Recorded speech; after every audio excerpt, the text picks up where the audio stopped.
Thank you all for joining us tonight.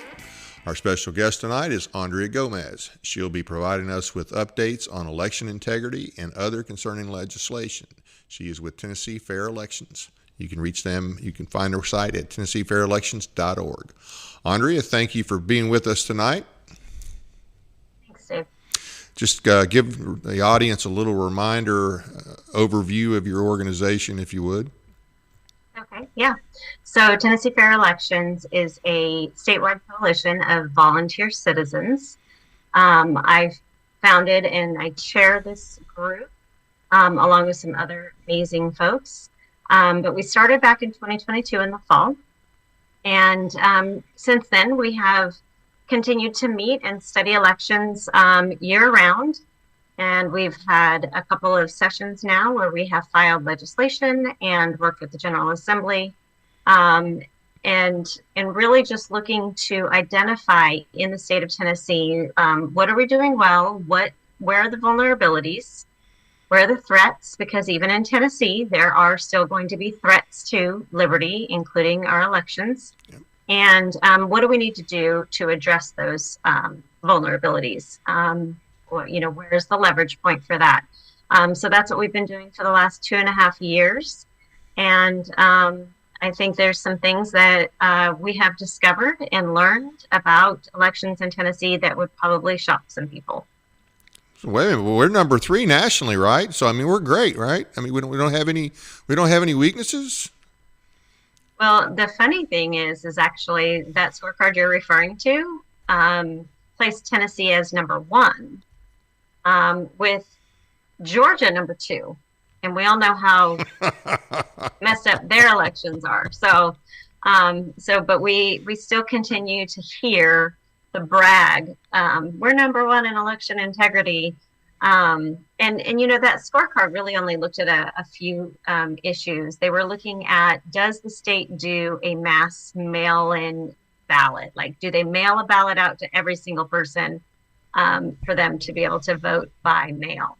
No, Tennessee does not do that. So we got high marks for that. Is there some sort of voter ID requirement in place? Yes, Tennessee does have some sort of voter ID requirement. It's not awesome, but we do have something in place. So we got good marks for that. And the next thing that they really honed in on was ranked choice voting. And Tennessee does not do ranked choice voting. That is a really, really big deal that we don't, and we got really high marks for that. Ranked choice voting is, we could do a whole separate talk. I don't quite have my thoughts prepared to be able to explain it because it is very confusing. Right. But it is definitely bad for elections and for democracy. So we scored really well on those 3 things. That got us all the way up to number 1. There are other states that just brag that they're in the top 10. So it's kind of, it's not really much of a brag in my opinion. Yeah. But here we are. We've held on to that title for a couple of years, but as you know, and as probably many of your viewers know, the state of elections in our country is pretty dire. So there's really not a lot of room for bragging. I gotcha. I agree 100%. So what bills are you guys watching this year? So we're doing more than just watching bills. So what I'll do first, if that's okay, if I can kind of cast like the overall picture of our threat surface, and then I'll set the problem, and then I'll tell you what the solutions are for this session. So if we're talking about election integrity in any state, including Tennessee, there's several factors involved. And I'll just say, first of all, we're not talking about campaigns. Tennessee Fair Elections does not do anything with campaigns, specific races, and we really don't address party integrity. So, a lot of people are very concerned about party registration and all of that, and we're not opposed to that, but that's not our mission. Right. That's not our lane. we really focus on the laws and the processes that govern the actual election. So in looking at that, there's different areas of that open up for vulnerabilities. So one would be technology and reliance on machines. And I would guess that many of your viewers are very frustrated with the reliance on technology and the ballot marking devices. And there's a lack of trust, Yep.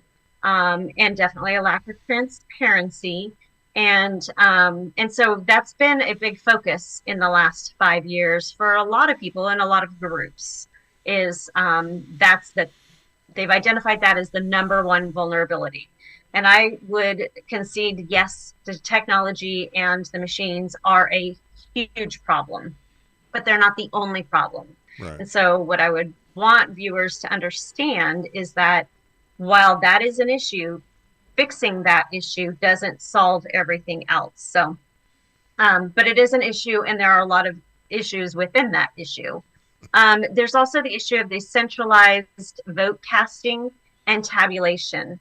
And we're seeing this in Tennessee as the vote center model, the convenience vote center model is being rolled out across our state. And so that really takes the voters out of their precinct and puts them into what they call a convenience vote center.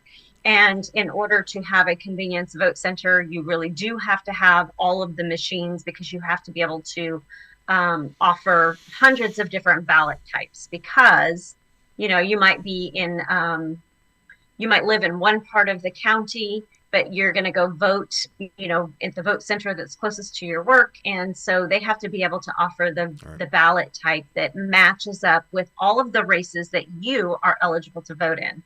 So that's a very messy process. Now that's the county has to choose to do that, correct?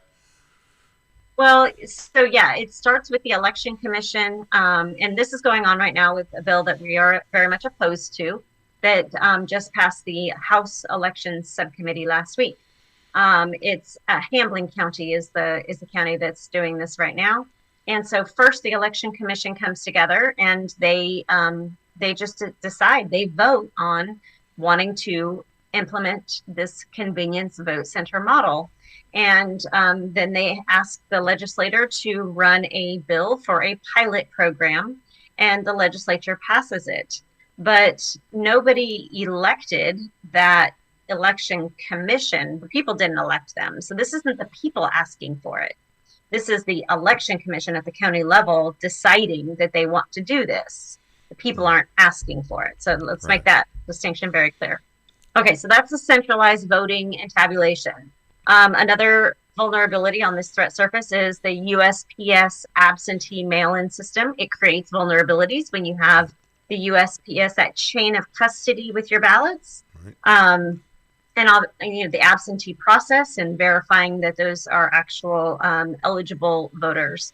And then we've got the citizen-only issue. So as our country has been flooded with illegals, and you know, we have non-citizens. Some are here legally and some are here illegally. Right. And of course, you know, a certain former president gave them all legal status. So there's that. But we do have the citizen-only voting issue. And with that comes this process at the polls, because we don't require proof of citizenship at the registration, at voter registration. Okay, the NVRA prohibits us from requiring proof at voter registration. So now we've got to figure out, when are we going to determine if this person should be on the voter rolls? Are we doing that?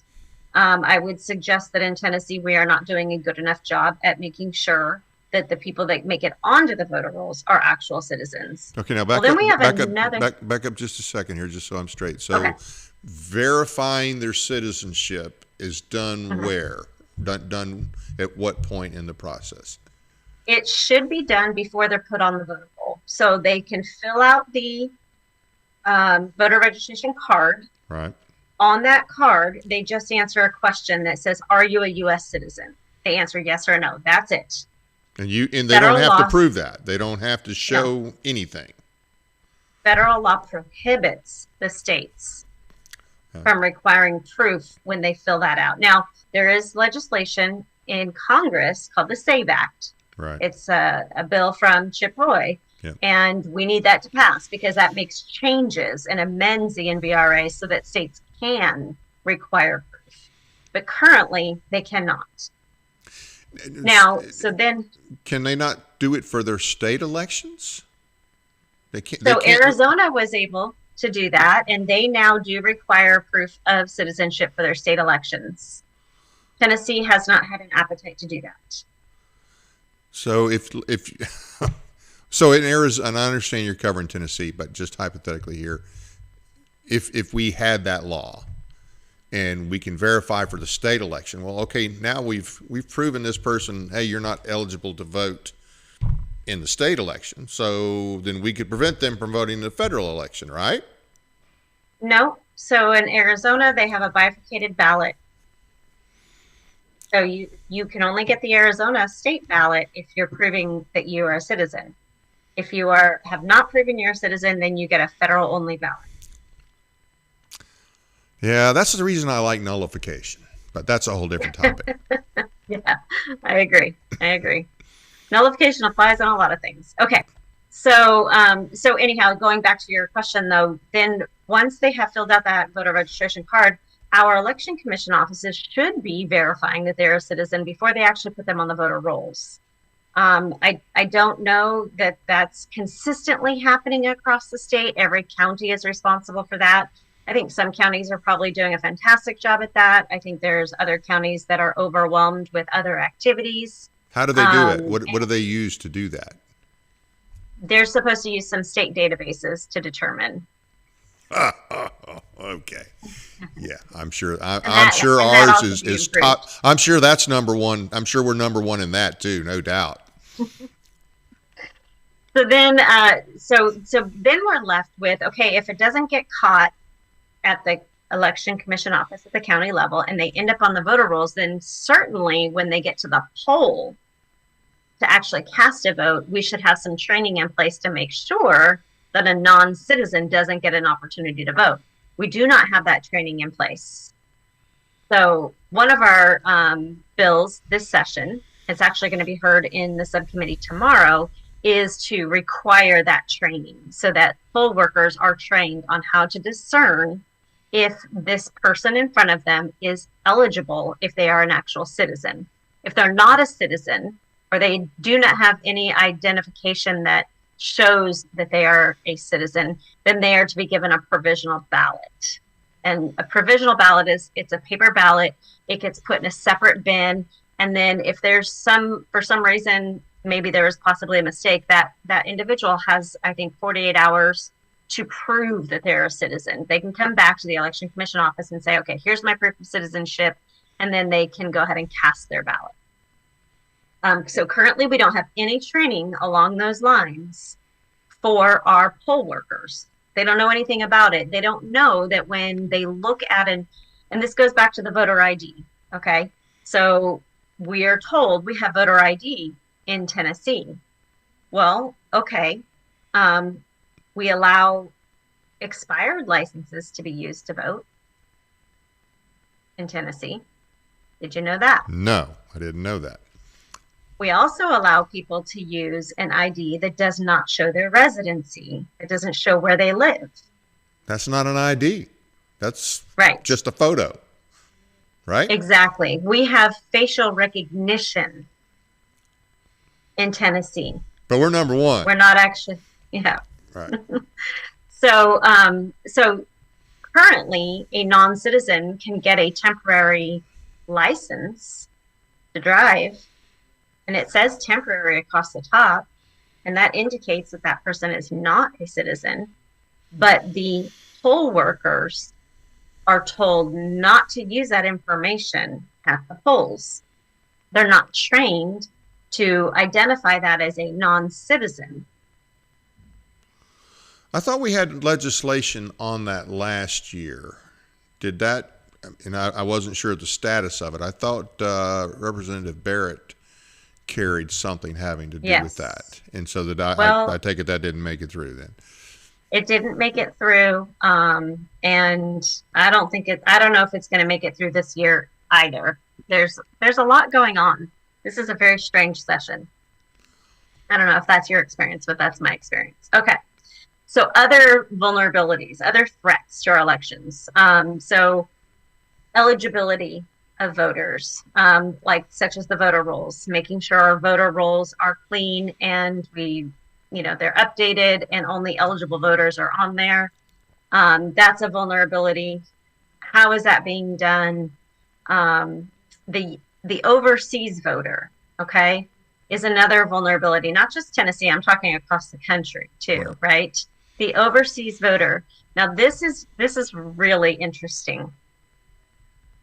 UOCAVA is federal legislation, I think it's under HAVA, that allows an overseas voter, so a military or a non-military individual that lives in another country, to register for an absentee ballot so they can vote in elections. No problem.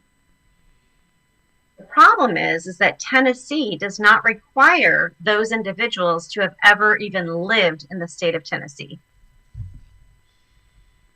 Good Lord.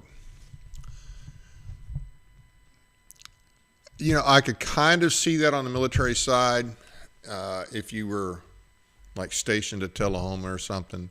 And really even Fort Campbell, I mean, the post office is in Kentucky, but a good chunk of it's in Tennessee.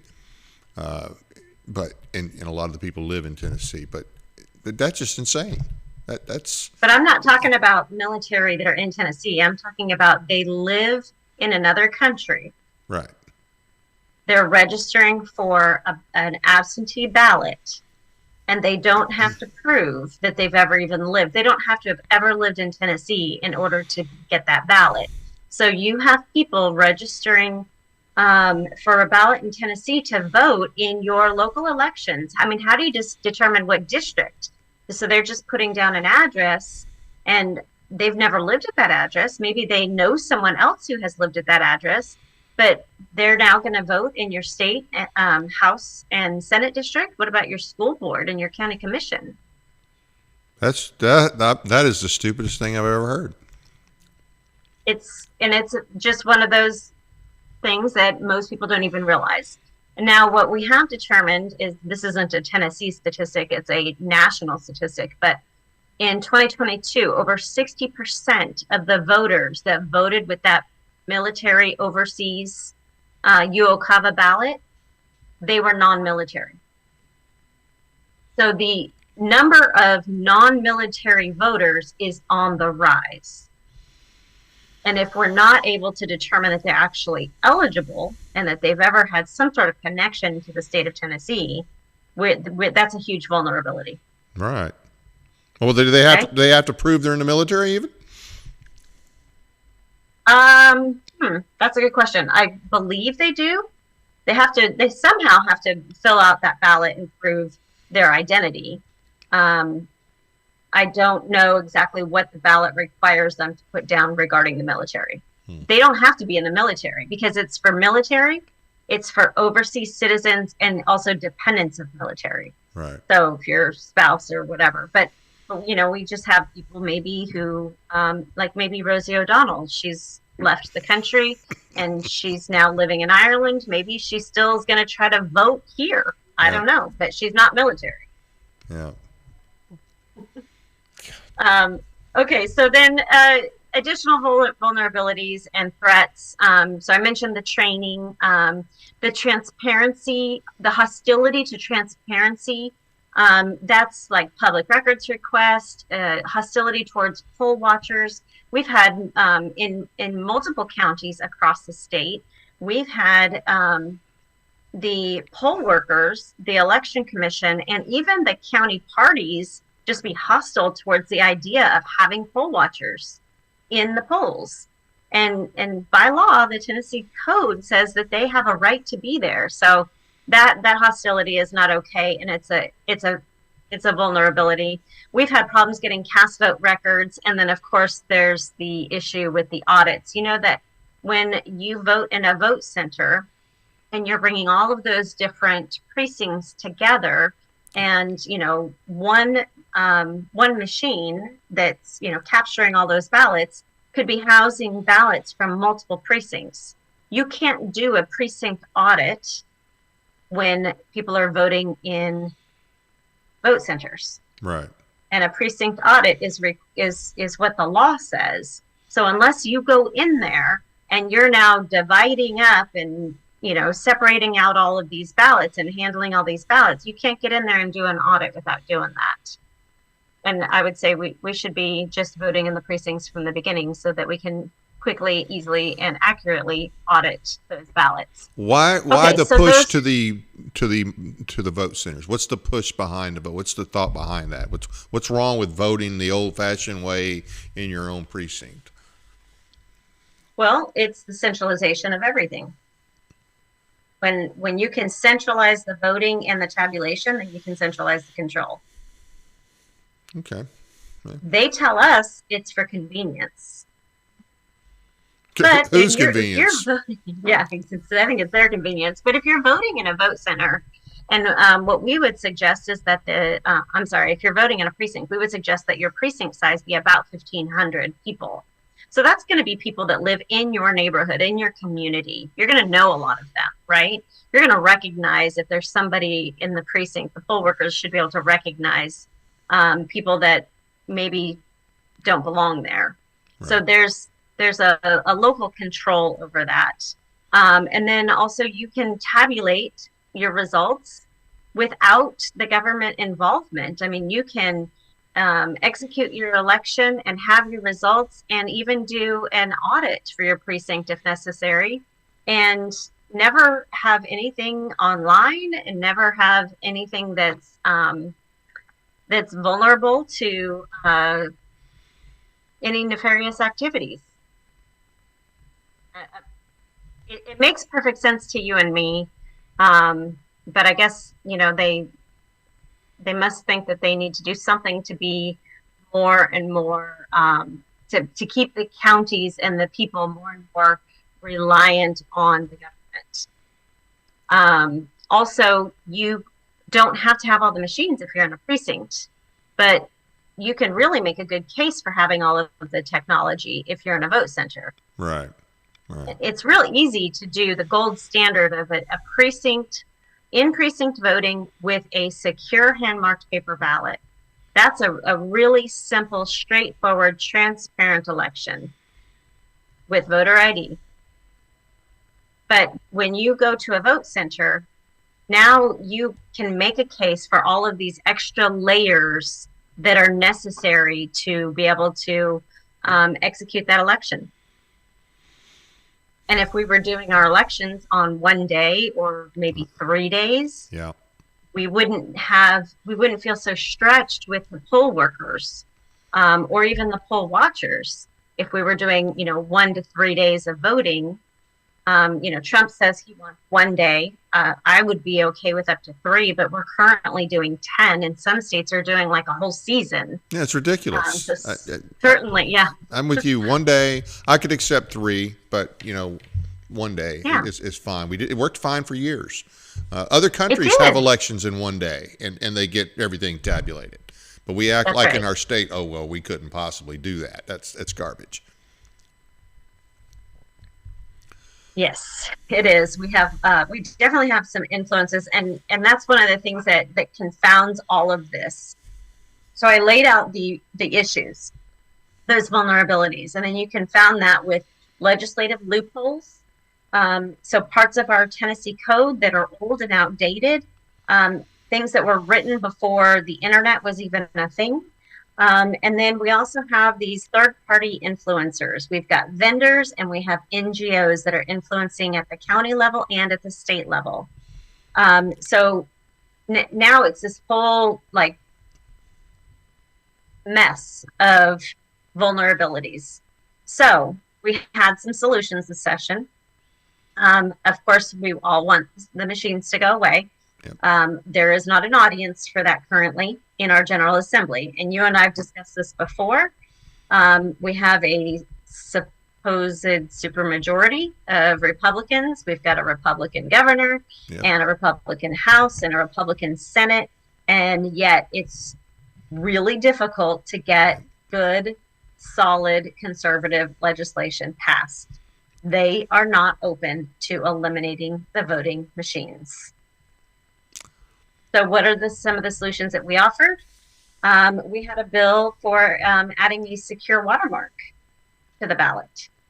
Because currently our machines, they have paper, right? Many of the machines have paper, so like my county uses the ES&S machine, and it's just stacks of blank ballots. There's nothing secure about that paper. So when a legislator says, oh, we can't go to a hand-marked paper ballot, that's going to even cause more cheating, and that's more insecure. Well, we already have insecure ballots right now because nothing's accounted for. We don't know how many ballots we start the election with, how many we end them with. They're not serialized. They're not marked in any way, shape, or form. They're just blank ballots.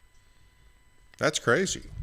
I mean, I would have thought that you would have been issued ballots based on your numbers, maybe with a little overage just in case, but yeah, exactly. Like if you're doing tiling your house, you need an extra 10% just in case. Right. So if we were in precincts, you could anticipate by looking at your voter roll, how many registered voters.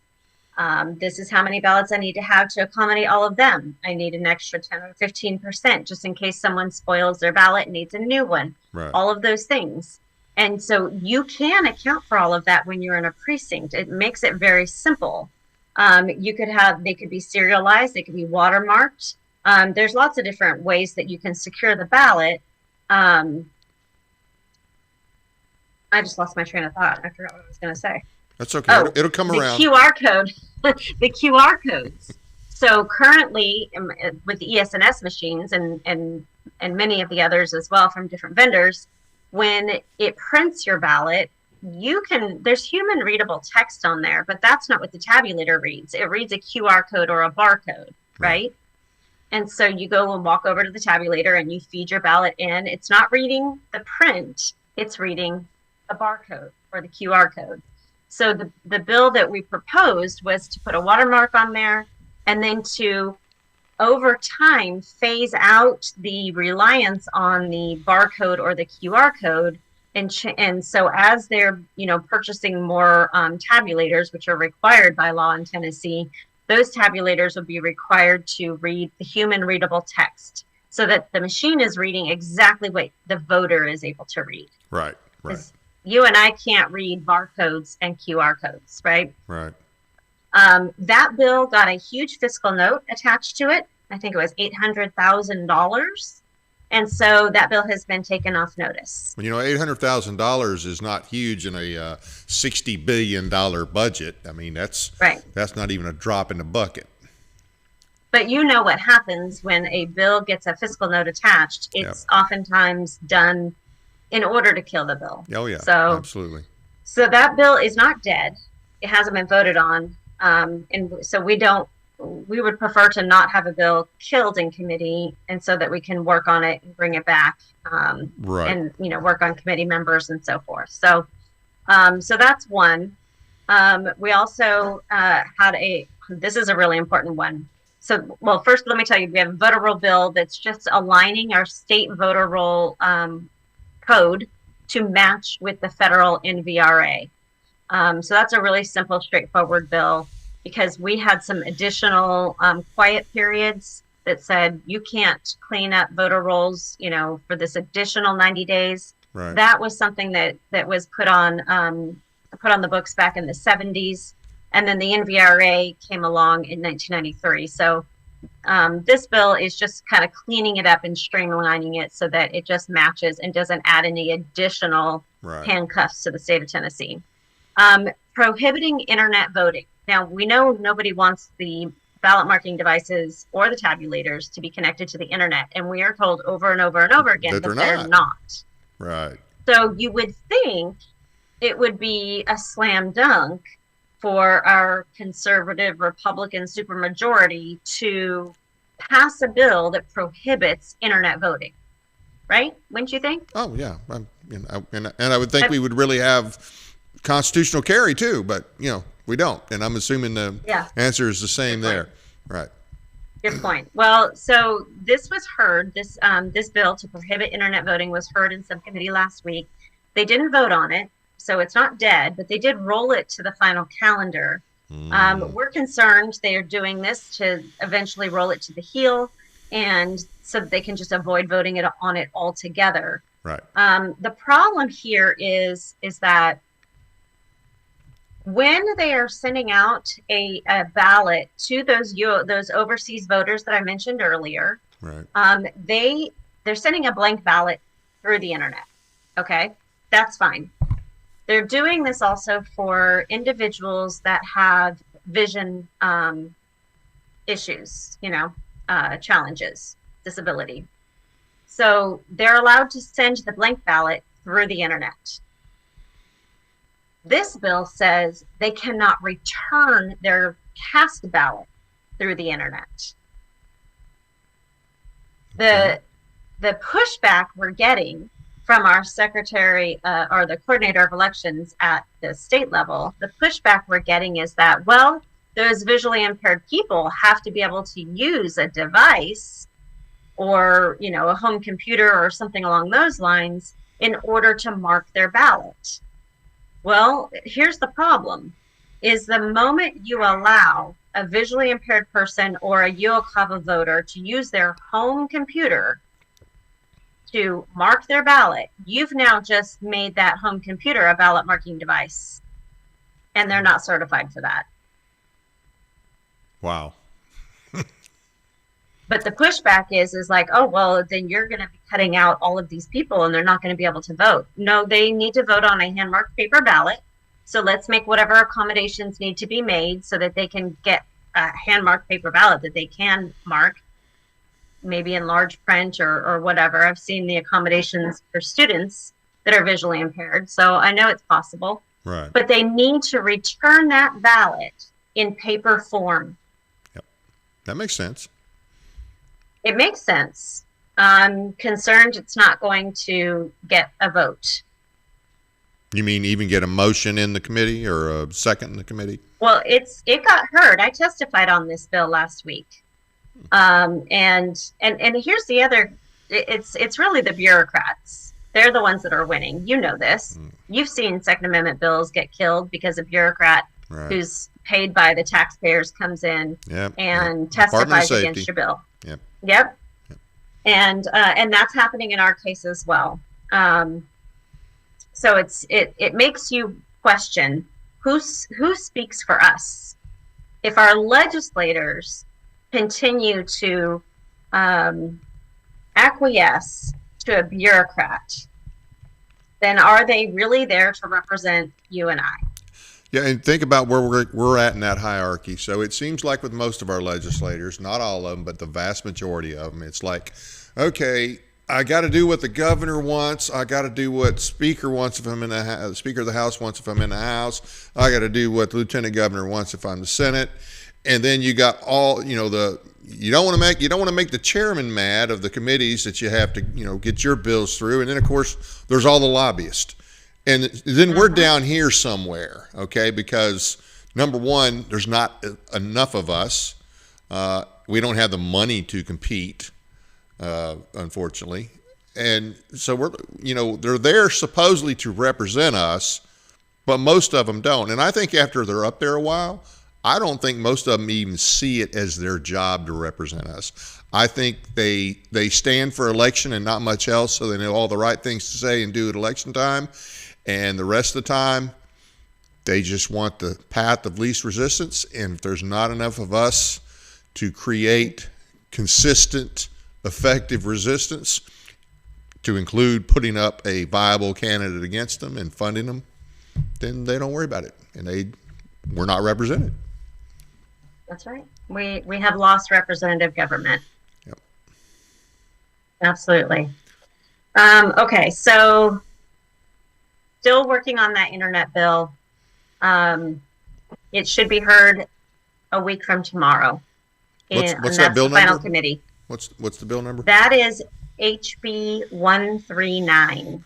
Who's carrying it? So it's Todd Warner, which actually adds one more layer. Oh, yeah. Okay. Because he's been targeted, Yep. as have others, Yep. because he hasn't bent the knee to the cartel. Yep. I'm just going to say. You know what? Cartel is a perfect description.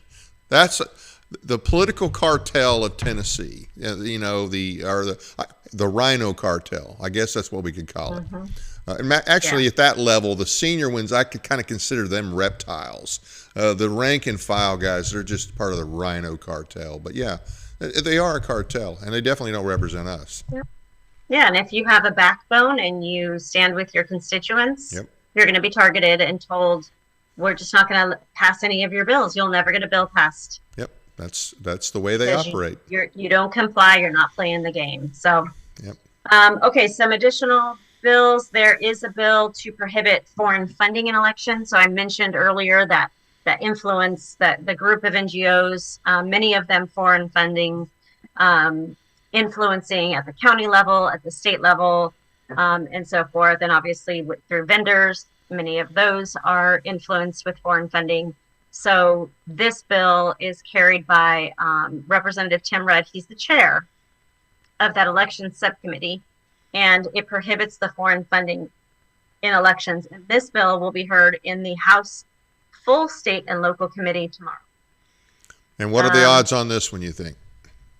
I think it's good. I think there's another bill out that's very similar from Representative Chris Todd. So either one, I'd like to see pass. And then I mentioned we had an update for a voter ID bill, also taken off notice because there's so much pushback from the bureaucracy up there. But that was to update to require proof of residency on the ID, to make sure the IDs were not expired, and so on and so forth. So, and then the overseas citizen voting bill also was taken off notice because of the pushback. But we wanted to require residency or some sort of connection to Tennessee. Right. If you're going to be overseas and voting in our elections. So who's pushing back on that? Who doesn't want that bill? That's your coordinator of elections. And who is that? Mr. Mark Goins. Oh, I've heard that name, and I've never heard anything good about it. Okay. Okay, so those are some of the bills that we support. There are bills that we are opposing that are important. I mentioned the vote centers. That bill is moving to the full House, state and local this week, and that puts Hamblen County in vote centers. So that is bad when we have more and more. It's like every 2 years we get additional counties going into these vote centers. And once they go into a vote center, it seems like they just can never get back out again. Right. I'm in a county that has a vote center. If your county hasn't gone to them, keep it on your radar and, cause a scene if they're going to try to do that. Someone in your county should be at those election commission meetings, listening and taking notes and finding out, and then helping, reporting to us and saying, hey, this is what's happening in our county, and we need to be raising more and more awareness about this. There's the digital ID bill that's going to be heard in House Transportation this week. That isn't directly an election integrity bill, but it is very concerning. We believe it's the camel's nose under the tent. I have issues with digital ID to begin with. And then, once you start going in that direction and you're just getting people more and more used to a digital ID, are they going to no longer have a valid ID for voting if they are now relying on a digital ID? I mean, there's just so many issues there. Is this part of the real ID? This is an addition. This is a digital ID. In fact, it's interesting that in these last couple of days on my social media feeds, I keep getting this advertisement for a new Tennessee app. And it's an app that you can use to kind of streamline in one place all of the government services that are available, including keeping all of your digital IDs organized. How many So it's digital almost IDs do you like, need? yeah, I don't, it is odd. I don't know. It's crazy to me that they referred to the digital IDs as more than one, but it's like they already know this bill is going to pass because it's carried by, I think it's Lambert in the House and Johnson in the Senate, The usual something suspects, along right? those lines. The usual It suspects. actually, yeah, it actually says on the description of the app, that whether you want to renew your license, search public health or public safety records, stay informed with the latest news and alerts, or add a growing number of digital licenses to your mobile wallet. So maybe fishing license, hunting license, concealed carry. I don't know. Maybe they want to put all of these in a digital form and have it on your mobile wallet. That sounds safe and secure, doesn't it? Oh yeah, sign me up. It's the My Tennessee app. Anyway, so we're very much opposed to that. And then I think those were the two that we're opposed to, the vote centers and the digital ID, and then the other one. So we're right now just looking at the voter roll bill, hopefully passing in the House, and the internet voting bill, which it's not looking too good. I have a feeling they're going to keep kicking that can down the road until they just kick it right on over to next session and they don't ever vote on it this session. Yeah. Well, hey, but at least our schools are squared away, right? Right? We don't have any problems with our schools, right? No, we're number one. So let's talk about some of the school bills that you're concerned about. I know that's not a Tennessee fair elections issue, but I know it's an issue you're involved with and very knowledgeable of. It is because I used to teach in Tennessee.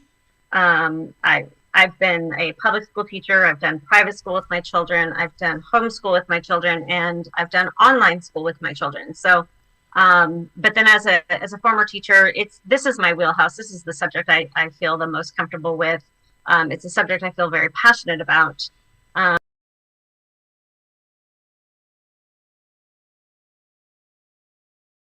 About kids learning to the best place and the best education for kids, and it is not in our schools. There's a constant threat. I don't know where the source is. I guess I don't really even want to speculate on what the intentions are. But when I read some of the bills that are coming through the Tennessee General Assembly that are focused on our children, I'm scared for the children. I'm scared for the families that aren't paying attention and looking at this through the lens of, is this even the government's role? So let's start with the Tennessee Full Service Community Schools. Now, I will start by saying this bill has already been taken off notice in the House, but that does not mean the bill is dead. Right. As you pointed out, it could be that there's a caption bill out there that's for an education code, and they could amend a caption bill and just it's kind of like a swap out, right? Where we're looking over here at this bill and they just go ahead and amend a caption bill over here, and then they push it through and we hardly have a second to even notice what they're doing. That's a possibility. The other possibility is that this bill can come back next session and it's still very much alive. It still could even be brought back this session. It's just not on the calendar. That's all off notice really means. Right. It doesn't mean it's dead. So Tennessee Full Service Community Schools. This is a CDC model, Center for Disease Control. Yeah, I know what it was. I was just surprised. Yeah. Okay. Yeah. So this is the whole school, whole community, whole child agenda. You and some of your viewers might remember back in 2020, we were in the height of COVID, and our former Commissioner of Education, Penny Schwinn, decided that the government should do home visits for all of the children in Tennessee up to like age 19 or something crazy. And parents pushed back, and they got so much heat over it that they tossed that entire program and that idea out, right? Well, this brings that back, but even worse. And so this sets up the public schools as a one-stop shop for everything for your child. So essentially, you can drop your child off at 7 a.m. For school, and if they need a dentist appointment, that could be done at school. If they need vaccines, that could be done at school. If they need mental health counseling, whatever it might need to be, everything is going to happen under that one roof. Now, to be fair, they already passed this in Tennessee, I believe as like a pilot program in limited counties back in 2014, before I even lived here. This bill is intended to expand it to every LEA. So every LEA, local education agency, can implement a community school model in their district. Who's pushing this bill? They talk about... Who's the sponsor? Well, the sponsor in the House is Kirk Haston, and the Senate sponsor was, I think, Richard Briggs. Oh, good Lord. He's one of the worst in the Senate. And Hastings is a teacher, or an ex-teacher, if I'm not mistaken. Should know better, but doesn't necessarily mean he does. No, not necessarily. And a lot of times teachers fall into the trap of a teacher knows best. Yep. And, this kind of elitist attitude, like, I know how these families should be, and I know how the children should be raised, and I know what needs to happen here, and, parents should be doing this and this and this, and that's not the teacher's role. Right.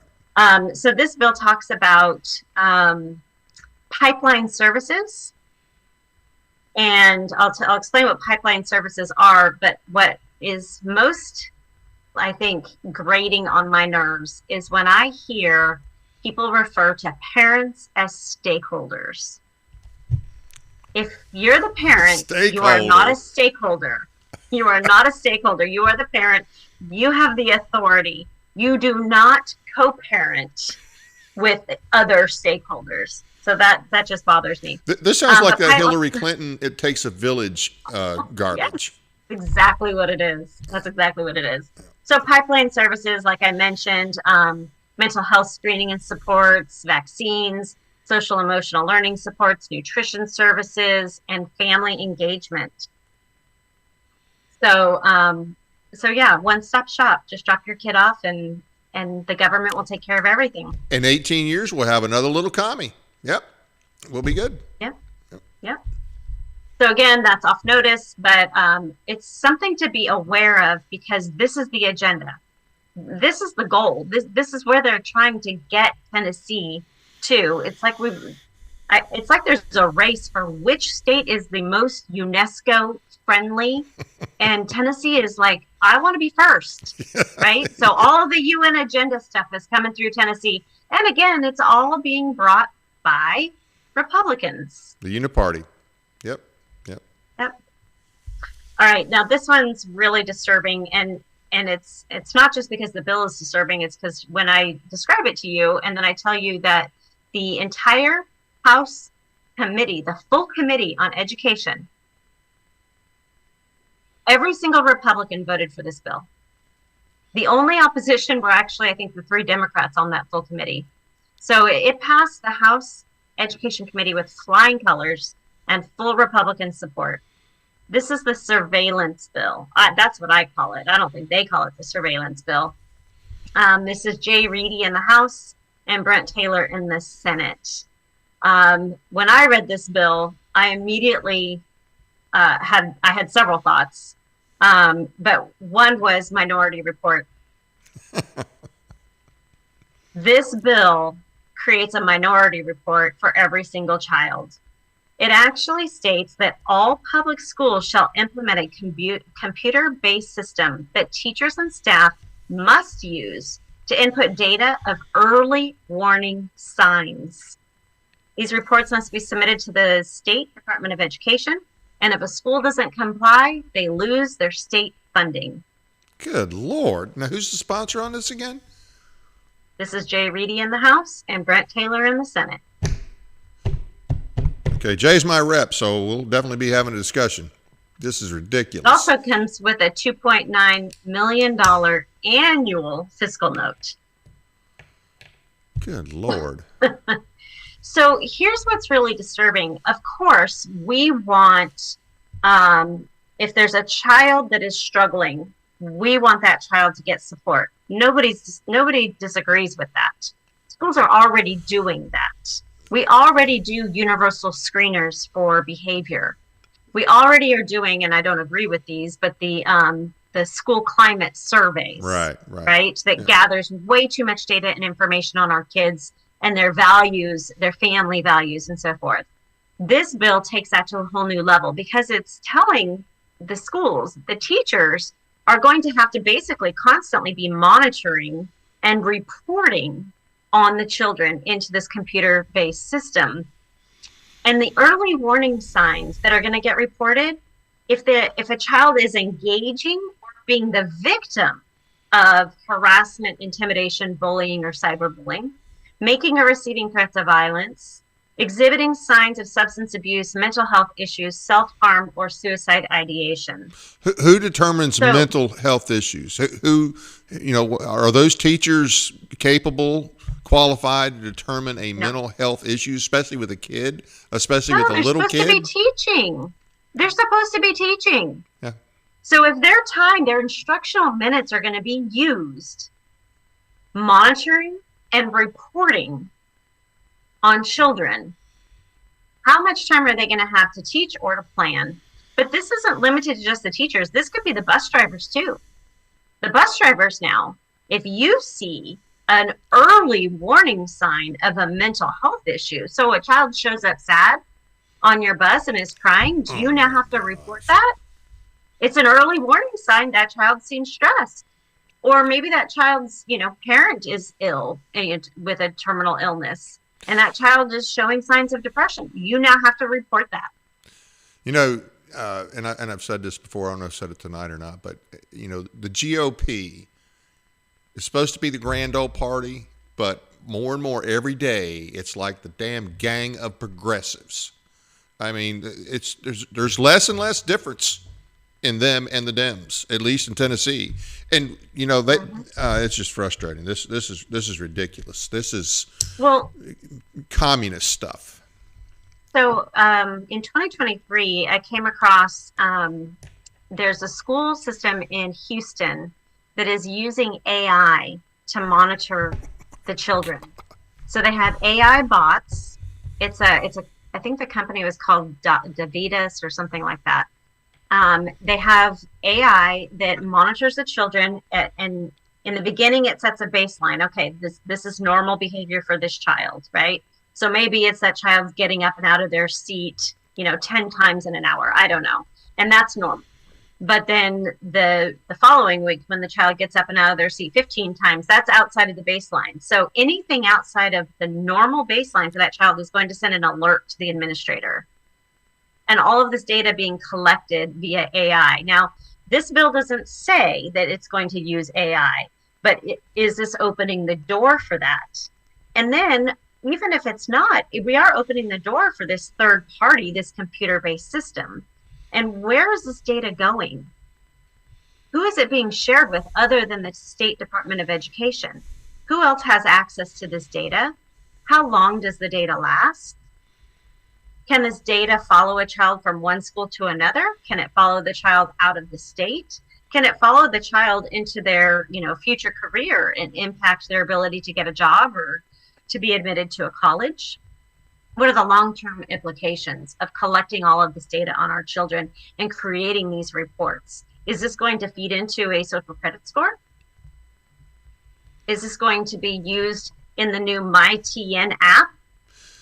I'm curious. Where your digital ID is? I'm curious. What do the sponsors say the purpose of this is? What do they say? What's the reason we have to have this bill? They really are pushing the mental health and safety of children. It's all about the emotions.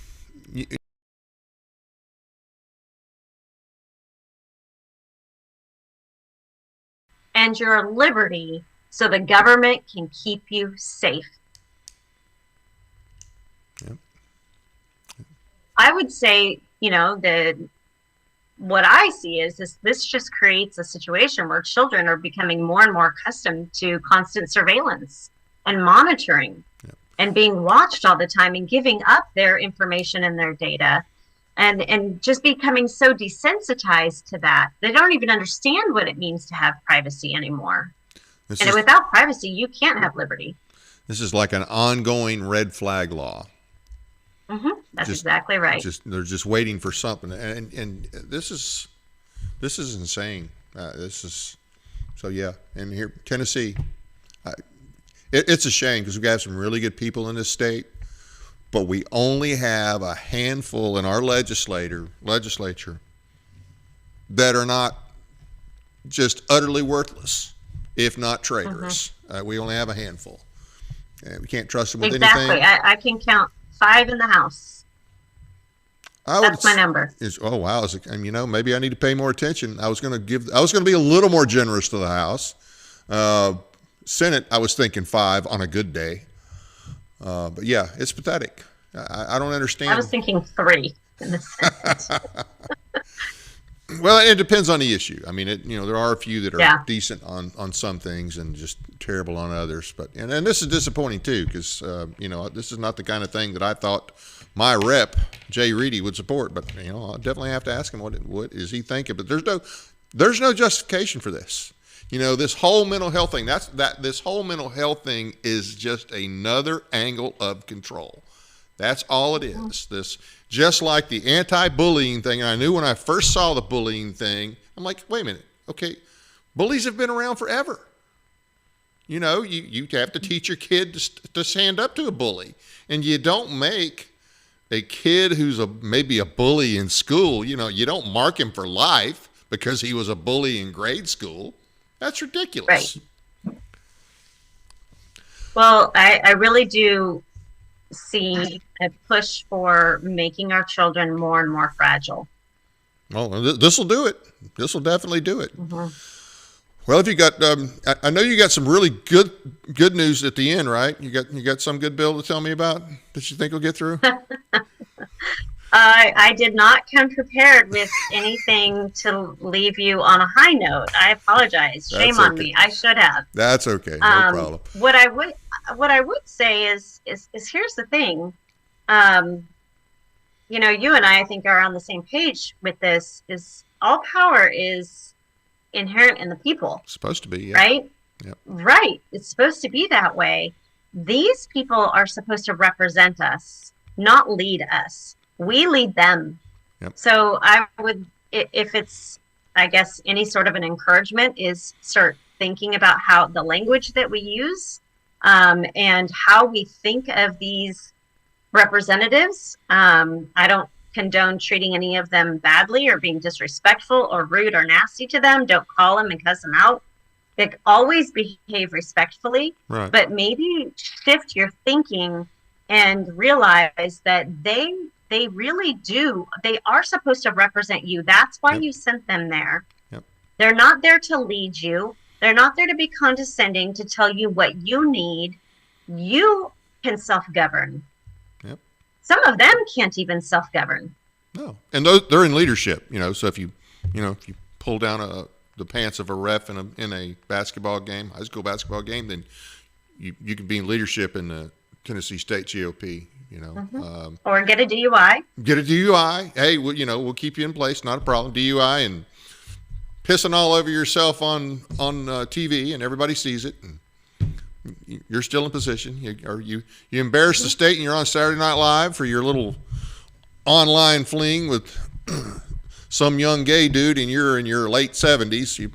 You're okay. You're still lieutenant governor. Yeah, it's pretty pathetic. So.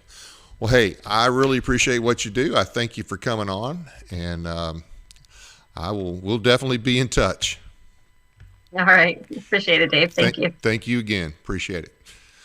Please be sure to hit the like and subscribe buttons as well as the notification bell to never miss an episode. We appreciate your support. Check out our audio podcast on iHeartRadio, Spotify, and other platforms as well. Sign up for our weekly newsletter at our website, tninformer.com. Please find and follow us on X and Facebook. Quick nullification bill update. If you didn't hear the first one, the bill for this year, Senate Bill 479, is been put in general sub, which means it's dead for the year, but we are not giving up on the issue of nullification. And I still encourage you to visit tncss.weebly.com for more information about that. And then just some general information. One of the best sites out there, not just to learn about nullification, but to learn about the Constitution and the intent of the founders, is the 10thamendmentcenter.com. And they've got a recent article posted, or a recent podcast, and it's called The Supremacy Clause Hoax: How We Became What the Founders Fought Against. Another good, and we have this posted on our website, and another good article for you to read on our website is from the Federalist Society. It was written by a federal judge. Not a big fan of federal judges, but I thought what this guy wrote made a lot of sense. And it's a review of the Marbury versus Madison decision, and he titled it Unbearable Rightness of Marbury versus Madison, Its Real Lessons and Irrepressible Myths. And so he lays out the solid constitutional points that Marshall made in the Marbury versus Madison case, and then he pointed out all the myths about Marbury versus Madison, to include the myth that John Marshall created judicial review, and the judicial review means judicial supremacy. So I encourage you to read that, because that's one of the more dangerous lies that we've been fed in our country, is that, you know, the Supreme Court is the final arbiter of all constitutional issues, and we're just supposed to bow at their feet when they come up with something, no matter how unconstitutional it is. Tennessee Firearms Association Day on the Hill will be March 26th. Go to Tennessee Firearms Association for more info. Also, HJR 53 is the constitutional amendment resolution that would remove the portion of our Constitution that allows the legislature to restrict our wearing of arms with a view to reduce crime. We would just flat out have the right to keep and bear arms, as we originally did. Our guest next week will be John Harris. He's from the TFA, Tennessee Firearms Association. He's one of the founding members. And here he's going to detail our state's opposition to the Second Amendment and what legislation still has a chance to pass. I hope you'll join us again next week. That's it for now. Good night from Paris, Tennessee, that is.